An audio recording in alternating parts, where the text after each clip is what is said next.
Merci beaucoup, Madame la Présidente. Alors, mon intervention s'intitule, comme vous l'avez annoncé, donc état des lieux, confiance numérique et son impact sur l'environnement de l'entreprise. Alors, on remarque aujourd'hui plus que jamais que la confiance dans le numérique fait partie des préoccupations majeures entre l'essor des usages digitaux, la multiplication des canaux de vente, l'évolution des comportements avec la généralisation du travail à distance et la vulnérabilité des réseaux. Alors, dans ce cas, de nouveaux défis s'imposent pour les entreprises de demain. Pour offrir une sécurité à la hauteur des enjeux d'aujourd'hui, on devrait normalement faire confiance aux plateformes et outils de fonctionnement et la protection des informations sensibles et avoir une visibilité suffisante pour mesurer les risques de l'environnement de l'entreprise. Alors, si les années 2020 et suivants nous ont permis de tirer un engagement ou bien un enseignement, c'est que le cloud peut offrir aux entreprises la résilience, la flexibilité et le contrôle des coûts dont elles ont besoin pour survivre et se développer jusqu'à 2022 et plus. Alors, à cause des confinements successifs, les consommateurs sont devenus par excellence des cyberconsommateurs et se sont tournés massivement vers l'achat en ligne.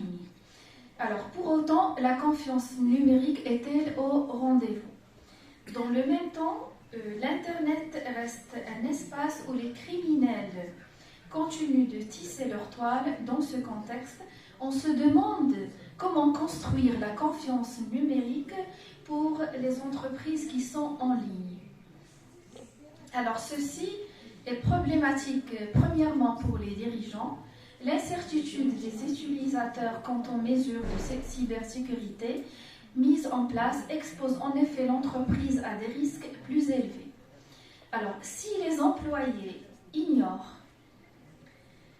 ce qui est protégé ou pas sur les plateformes de sécurité de leur organisation, ils seront incapables de respecter les meilleures pratiques de cyberhygiène et auront plus de mal à identifier les problèmes auxquels ils seront confrontés. Alors, pour cela, les entreprises doivent faire plus de communication et de sensibilisation envers leur personnel. Alors, les cybermenaces évoluent constamment. Beaucoup d'employés sont désormais plus conscients des menaces qui représentent le phishing, les fuites, les violations des données et les niveaux, et surtout les nouveaux risques tels que les deepfakes. En d'autres termes, avant de faire confiance à qui que ce soit, dans l'environnement numérique, le principe devrait être qu'aucun accès ne doit être accordé aux moins utilisateurs sans la validation absolue au préalable de son identité. Alors, tandis que les entreprises progressent vers cette cible, il est essentiel que les utilisateurs seront tenus au courant de l'évolution des politiques cybersécurité mises en place et qui devient un axe clé dans toutes les stratégies d'entreprise de demain. Alors, l'arsenal juridique a également été renforcé par l'adoption en juillet 2020 du projet de loi 520 sur la cybersécurité au Maroc. Et cette loi est considérée d'après les praticiens un véritable gendarme du net, ce qui va combler grandement les lacunes juridiques en matière de recours ouvert aux victimes de piratage et des fraudes liées aux transactions électroniques. Alors, et bien sûr, le renforcement de la cybersécurité.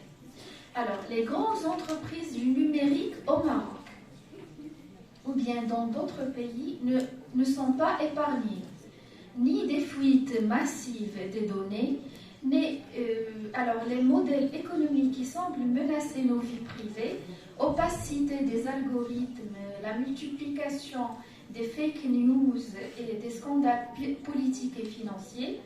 Alors, de ce fait, les utilisateurs demandent de manière pressante aux entreprises de leur donner un gage de confiance. D'accord?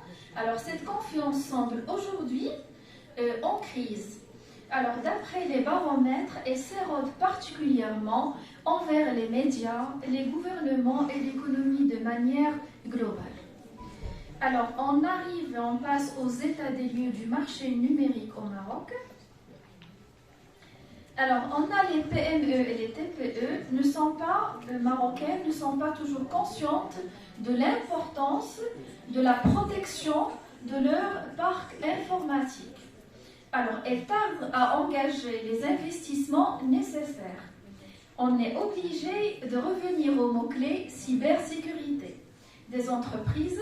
D'ailleurs, une étude récente a montré que l'essentiel des entreprises ont déjà été affectés par des menaces informatiques, comme vous le connaissez, vous et moi, les virus, les logiciels malveillants, les pertes de données.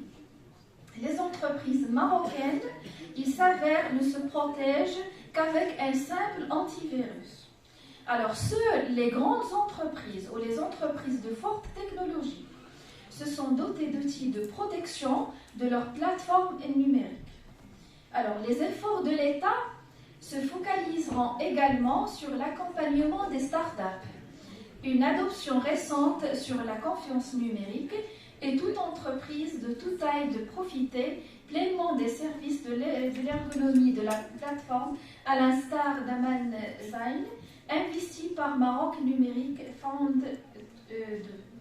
Alors, la nécessité d'établir ce climat de confiance au moment où les mutations technologiques sont de plus en plus importantes, notons qu'il faudrait engager une réflexion approfondie favorisant l'instauration d'une confiance mutuelle et la satisfaction des attentes des différentes parties prenantes. Alors, une convention de partenariat d'adhésion au programme DataTIC, donc ce sorte de partenariat permettra le renforcement et avec la conformité à la loi 908, mettant en avant l'enjeu international des données disponibles. Exemple le plus illustrant, les établissements offshore. Dans le souci de protéger les citoyens au sein de ce écosystème numérique et de renforcer les mesures de protection des données à caractère personnel qui devront être proportionnelles et contrôlées avec un droit de rectification. Alors, on se demande s'il y a des solutions concrètes pour améliorer la notion de confiance dans les entreprises.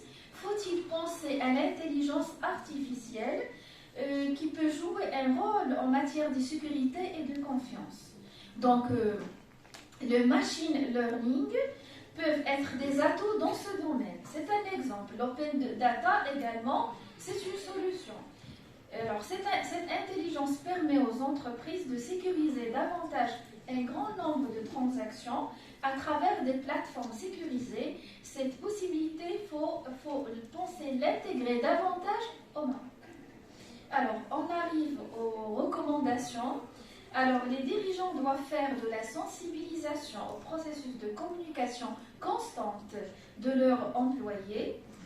Une plateforme e-commerce, tout secteur confondu, doit être sécurisée et sûre, et c'est un élément majeur pour fidéliser les e-consommateurs et pour une certaine réduction du taux de désabonnement.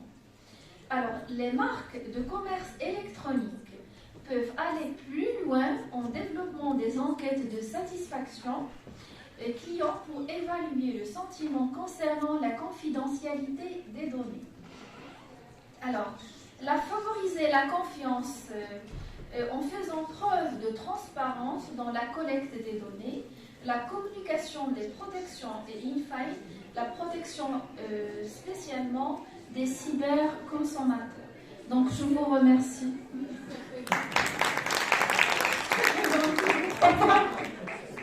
Merci beaucoup.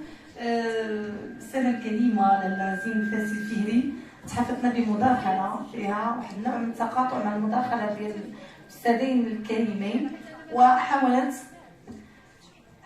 التوقف عند حماية المعطيات ذات الطابع الشخصي المتعلقة بالمقاولات الجانب التجاري، وهو أيضا يتسم بنوع من الخصوصية لما له من ارتباط بالاقتصاد الوطني، وأيضا ما له ارتباط بالمقاولة ومعطياتها، وأيضا بطبيعة الحال مكونات المقاولة سواء تعلق بالمقاولات الصغرى أو المتوسطة. شكرا جزيلا على مداخلتك القيمة.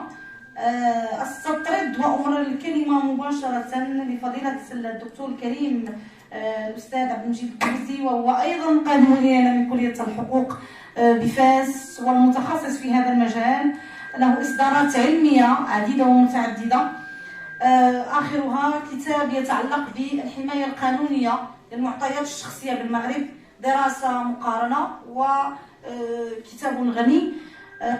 سيساهم معنا بمداخلة تحت عنوان رقابة القضاء على لجنة مراقبة المعطيات ذات الطابع الشخصي.